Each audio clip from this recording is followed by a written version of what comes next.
السلام علیکم میرے پیارے دوستو، امید کرتا ہوں کہ آپ سب ٹھیک ہوں گے، اور آج کی میری سٹوری ہے عبرت والا عشق۔ اب میری عمر 14 سال تھی اور میں نامی میں پڑھتی تھی، جبکہ چھوٹی بہن ماریا 12 سال کی ہو گئی تھی۔ میرا چچا زاد اشر بہت اچھا تھا۔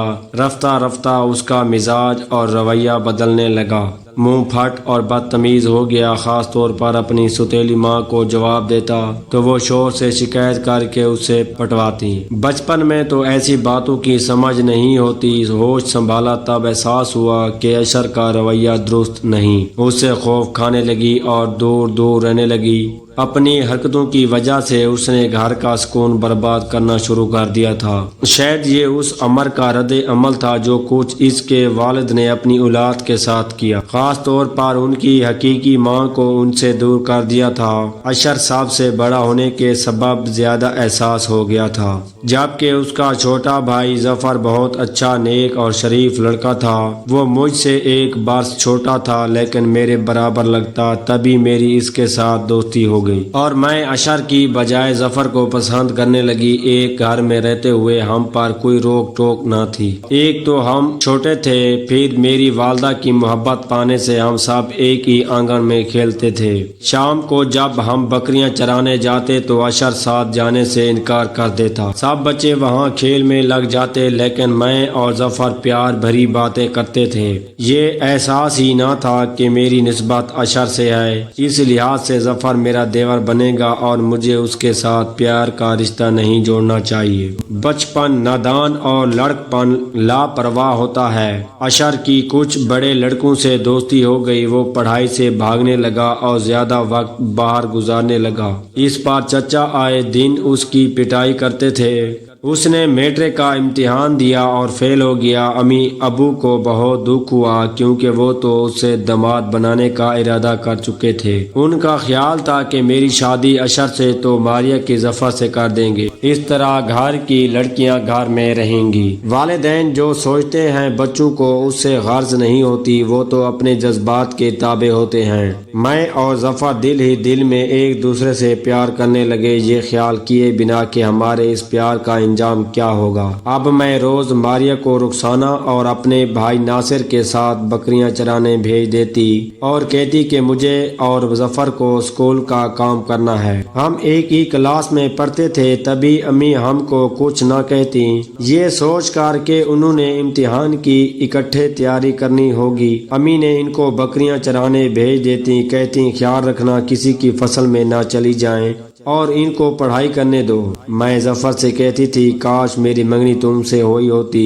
اب اشر سے کیسے منگنی ختم ہوگی اور ہماری شادی کیسے ہوگی؟ وہ جواب دیتا تم فکر نہ کرو، میں ذرا بڑا ہو جاؤں تو خود تمہاری امی سے بات کر لوں گا، ان کو کہہ دوں گا کہ وہ میری شادی تم سے کر دیں اور ماریا کی اشر سے کر دیں، کیونکہ ہم ایک دوسرے کو پسند کرتے ہیں۔ ماریا کی شادی اگر اشر سے ہو جائے گی اور میری تم سے تو کیا فرق پڑے گا؟ فی الحال اس بات کو ذہن نہیں ہونا چاہیے کیونکہ ہم ابھی پڑھ رہے ہیں، تعلیم مکمل کر لیں گے تو کچھ بات کر سکیں گے، ورنہ تو گھر میں الجھنیں جنم لیں گی۔ ہم نے میٹرک کا امتحان دیا اور دونوں پاس ہو گئے۔ اشر نے پڑھائی چھوڑ دی تھی، چچا اسے اپنے ساتھ دکان پر لے جاتے تاکہ قابو میں رہے اور آوارہ نہ پھرے، مگر وہ دل ہی دل میں باپ سے نفرت کرنے لگا تھا۔ جب موقع ملتا والد سے جھوٹ بول کر دکان سے نکل آتا اور آوارہ دوستوں سے جا ملتا۔ اس نے دکان سے پیسے بھی چرانے شروع کر دیے تھے۔ ایک روز چچا کو پتا چلا کہ وہ اپنی ماں سے چوری چھپے ملتا ہے اور رقم چرا کر وہ پیسے شاہ بانو کو دے آتا ہے۔ حالانکہ یہ صحیح نہ تھا، وہ ماں سے ضرور ملتا تھا لیکن رقم شاہ بانو کو نہیں دیتا تھا بلکہ اپنے دوستوں پر خرچ کرتا تھا۔ چچا اشر کی طرف سے پریشان تھے کہ اس کا کیا بنے گا، دکان سے بھی ہٹا لیا